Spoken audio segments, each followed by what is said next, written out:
In fact, we find it difficult to accept hunger as an issue, as an unsolved problem here in the 21st century. We call on all countries to show strong will to realize the sustainable developmental goals, especially in this region where wealth has skyrocketed, and we cannot explain why 735 million inhabitants of the world still live in dire poverty. Hundreds of millions of dollars are being spent in order to reach space, but from Africa to Asia, millions of people cannot even find a decent portion of food to consume. So long as that is the situation, none of us can be safe. So, as I've said before, all countries should demonstrate a strong will in order to realize sustainable development goals. We are one of the most generous countries of the world in terms of development aid, and we have the right to launch this appeal. The global climate change is another issue that I'd like to touch upon. It's becoming increasingly difficult to limit the global temperature rise due to climate change to 1.5 degrees Celsius. One of the conditions for this is financial and technological support for the efforts of developing countries. That is needed. Food security is one of the main areas affected by climate change. We must develop and implement the right policies and investments for the sustainable use of water and land resources. We cannot bequeath to our children a world plagued by pollution caused by unconscientious consumption and depleted natural resources. With this understanding, we have taken the zero waste movement, which we started in our country with the vision of a more livable and fairer world, to a global dimension with the decision adopted at the United Nations with the joint representation of 105 countries, along with my spouse, the First Lady. Yesterday, we have signed the Goodwill Declaration on Zero Waste at the Turkish mission yesterday evening. We hope that our zero waste targets will contribute to combating climate change and achieving sustainable development goals. So I would like to kindly invite all the countries, the international organizations, and the NGOs to support the zero waste movement globally. Especially the developed countries are suffering from racism as if it were a plague, along with xenophobia, Islamophobia, and it's become unbearable and it has reached intolerable levels. Hate speech, polarization, and discrimination against innocent people leave no conscience untouched around the world. Unfortunately, populist politicians in many countries continue to play with fire by encouraging such dangerous trends. The mentality that encourages the heinous attacks against the Holy Quran in Europe by allowing them under the guise of freedom of expression is essentially darkening its own future with its own hands. As Turkey, we will continue to support initiatives to combat Islamophobia on all platforms, including the United Nations, OSCE, and the Organization of Islamic Cooperation. Regardless of which faith they might follow, nobody can accept heinous attacks against sacred elements. And I would kindly ask all the brotherly nations to support and follow these developments around the world. Combating all these challenges, each of which I have tried to touch upon in a few sentences, is our common responsibility. And we can fulfill this responsibility only through effective cooperation and solidarity. Quite recently, we believe that the ancient values that make humans what they are being eroded. These attacks are threatening prosperity and welfare of entire world, and we have family at the core of our endeavors that we need to protect and that we need to save. Saving families will mean saving the future of the entire human race. The global impositions are on the rise in an unprecedented fashion. That's why I would kindly ask all of the member states to support the family institution and protect the family institution. As the Republic of Turkey, which celebrates its 100th anniversary this year, we will continue to take steps towards peace, prosperity, and security for all, for the benefit of the entire human race. I hope that the work of the 78th session of the United Nations General Assembly will strengthen the spirit of global cooperation and solidarity. And on this occasion, I will also take a moment to mention that the recent negativities happening between Armenia and Azerbaijan need to be condemned, and the regional developments need to be brought to a solution immediately. That's what I hope and pray for. I would like to greet you all once again with love and respect, and may you remain in health. Thank you. On behalf of the Assembly, I wish to thank the President of the Republic of Turkey for the statement just made, and I request protocol to escort His Excellency.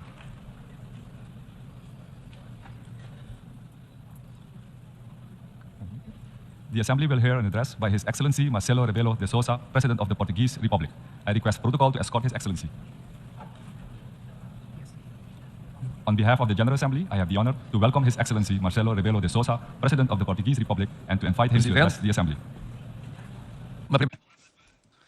Just initially to say that Portugal completely supports President Denis France's priorities in his term.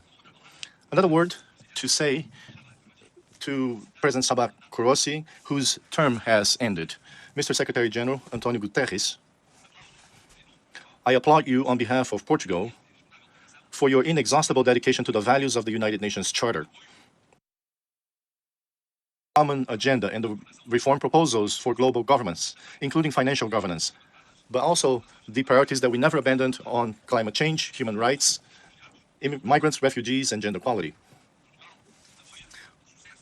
Portugal supports the success of the Summit of the Future in 2024, the United Nations Alliance of Civilizations Forum, which Portugal will host in 2024, and the World Social Summit in 2025, which are hallmarks of your permanent lucidity and dynamism at this juncture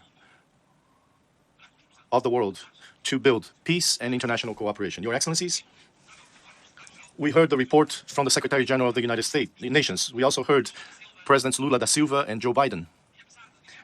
And despite several positions, they agreed on the essential. We urgently need to respect the United Nations Charter to maintain peace in the world. We need to accelerate the fight against climate change, to fulfill the objectives of the Agenda 2030, to protect oceans and biodiversity, and to guarantee peace and institutional reform. We urgently need to reform the institutions which were formed in the last century, some of which in the first half of the last century, which are totally different from today's reality. The international financial institutions, as the Secretary General said, we must approve a new Bretton Woods. These three urgencies are connected. There is no peace, nor sustainable development, nor institutional reform without respect for the United Nations Charter. There is no sustainable development, nor respect for the United Nations Charter without the reform of international institutions. And there is no reform without respect for the Charter, without the goals of the Agenda 2030 achieved, and our goals for climate change. But the problem is not this. The problem is something else. What is the urgency? What is the credibility for us to come here every day, every year, to say what is in fact not treated with the appropriate urgency? This has been the appeal of the Secretary General for many years. It is urgent to respect the United Nations Charter because without it, there is no sovereignty of the states nor human rights. And there can be no peace. Peace in the Ukraine, that's the struggle for the Ukrainian people and for the whole world. In other regions, such as the Sahel, the Middle East and Asia, in Africa, the problem is the same, based on the principles of international law and the United Nations Charter. Therefore, we cannot differentiate the Ukrainian people's struggle from the struggle for respect for the United Nations Charter. It's also not possible to build peace without accelerating the goals of development for 2030. We are lagging behind. We need to promote equality among states and among peoples. We cannot achieve these goals without reforming international institutions. The concept of security corresponds to a world that no longer exists. Portugal has defended that countries like Brazil and India become permanent members. This decision should be made. These countries cannot be ignored. Similarly, existing financial institutions are incapable of financing sustainable development with equity and with justice. The richer have preference over the poorer nations. And the three urgencies are connected, and they continue to be connected year after year. Portugal defends the respect for the United Nations Charter. Portugal defends the acceleration of the struggle against climate change, trying to move forward in decarbonization, in promoting clean energy, in protecting the oceans and biodiversity, in defending the reform of institutions in the United Nations and the international financial institutions. We will not cease to support the Secretary General of the United Nations because it's easy to come here every year and to make the same promises and never deliver on those promises, not to contribute to peace, not respecting international law and the United Nations Charter, not contributing to justice and sustainable development, delaying the Sustainable Development Goals by 2030, to promise a new world governance with concrete solutions for institutional reform, talking about financing for those that need it without giving examples of such financing. Portugal just signed with Cabo Verde, a country that is part of the world of 300 million Portuguese-speaking persons. We signed an environmental and climate fund committing debt to the economic development, sustainable, of Cabo Verde. This should happen systematically because existing debt and converted into sustainable development. Our goal and that of other countries that speak Portuguese. Mr. President, Mr. Secretary General, Excellencies, year after year, we lose time. Time has come for us to to deliver on respect for international law, on building peace. It is time to deliver on international cooperation, on the correction of world inequalities, on climate change, on the reform of the United Nations. It is time to deliver on the reform of international financial institutions. Without this, there is no possible multilateralism. There is no lasting cooperation and no peace throughout the world. Every day we lose is another day of inequality, selfishness, conflict, war. Every day we gain is another day of justice, development, and peace.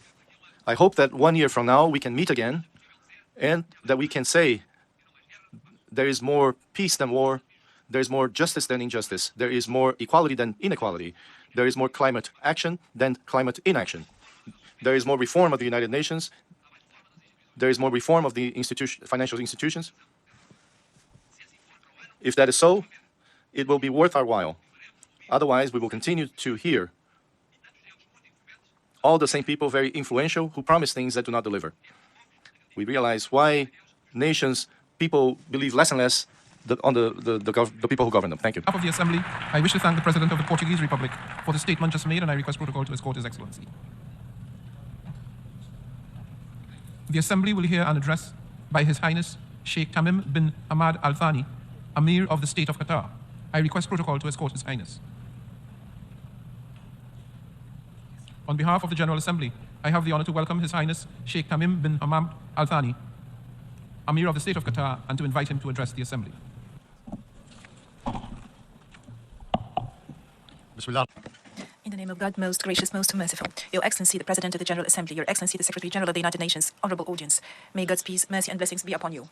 At the outset, I would like to congratulate His Excellency, Mr. Dennis Francis, for assuming the presidency of the 78th session of the General Assembly, wishing him success. I would like also to express my appreciation to His Excellency, Mr. Chasba Hiroshi, for his efforts in presiding over the 77th session. I would like to commend the efforts made by His Excellency, Mr. Antonio Guterres, the Secretary General of the United Nations, as well as the personnel of the United Nations, towards the fulfillment of its lofty goals. Allow me, at first, to offer my sincere condolences to His Majesty King Mohammed VI and to the fraternal Moroccan people for the victims of the devastating earthquake. I would like also to extend my condolences to Libya, to the government and people of Libya over the victims of the floods there. We pray to God Almighty for the speedy recovery of the injured and for the deceased to rest in peace, and we reiterate our full solidarity with them in this tragedy. Mr. President, we are fortunate to be living in an era of unprecedented, accelerating progress, where innovation prevails in all walks of life, especially medicine, technology, and science, and where humanity is more capable than ever to harness resources for a decent life for all humanity. The consecutive innovations have led to productivity, prosperity, and a level of communication amongst people that can be tantamount to science fiction. This development has enabled us to achieve a lot of our wishes. However, this came with a cost for the people and the planet. The average life expectancy and the standard of living of the majority of humanity have risen. However, this is coupled with an increase in the rates of poverty and unemployment, not to mention that there is growing awareness of the lack of justice in wealth distribution and the dire consequences on environment. And in terms of genetics and artificial intelligence, we have a lot of potential that could achieve prosperity for the whole humanity. However, the gap between the possibilities and reality is widening. So, in this era, and as those potentials unfold, we find peoples grappling with child labor, hunger, unemployment, civil wars. Meanwhile, the developed countries guard their borders against the influx of refugees, as if the peoples on this earth live in two different eras. The accelerating technical development and the growing reliance thereon open up unprecedented prospects for humanity to develop for the better, and undoubtedly, science and technology are crucial for increasing productivity and improving human life quality. However, embracing the means without responsibly thinking of the ends to which those means are used have led to major disasters, such as using nuclear weapons, conducting dangerous experiments on humans, as well as genocide in concentration camps. It is incumbent on us to keep pace with the scientific and technical development and to encourage the same in our countries. Meanwhile, barriers between countries in this field must be removed. However, at the same time, we should not ignore risks such as deep fakes, violation of privacy, hacking, phishing, identity theft, educational process disruption by facilitating plagiarism, as well as human deception ploys. Therefore, and in addition to the necessity of cooperation and investment in developing those technologies, we reiterate our call for unison to prevent the misuse of cyberspace and to regulate this vital aspect on the basis of the rules of the international law. In this context, the Web Summit 2024 is set to take place in Doha. This will be a very important opportunity to review development in the field of technology and to create new cooperation opportunities in the realm of technology for the benefit of humanity as a whole. And I would like to take this occasion to welcome you all in Doha. Mr. President, we must not forget that there are peoples around the world, especially in our region, that are overwhelmed by the present tragedies. Thus, the issues that I have just mentioned might seem to them as luxury. Thus, if we truthfully call ourselves international community and not merely separate entities, we have to work and to strive towards ending injustice afflicting those people, at least in accordance with the resolutions of this body and the international law. It is unacceptable for the Palestinian people to continue to languish under the yoke and the intransigence of the Israeli occupation and the rejection by consecutive Israeli governments of any just political solution according to international legitimacy. It is conspicuous to all that the inaction by the international organization to take procedures against the occupation has given Israel the opportunity, and it continues to give Israel the opportunities to undermine the pillars of the two-state solution to the extent that the occupation has become tantamount to a brazen and conspicuous apartheid system in the 21st century. This has been very conspicuous to the extent that even some of Israel's friends have noticed that. Israel also responds to Arab peace and normalization initiatives with more nationalist and ultra-Orthodox intransigence and extremism that is reflected in government coalitions and further settlement expansion, in addition to the Judaization of Jerusalem, attacks on the holy sites, and using humanitarian and development support to our brotherly people in Palestine, and we also contribute towards rebuilding the Gaza Strip, which is reeling under the siege, in addition and the embargo, in addition to its continuous contribution to the UNRWA funds. We also maintain our firm stance regarding the fairness of this cause. As for Syria, it is unacceptable to condone the injustice sustained by the fraternal people of Syria as destiny.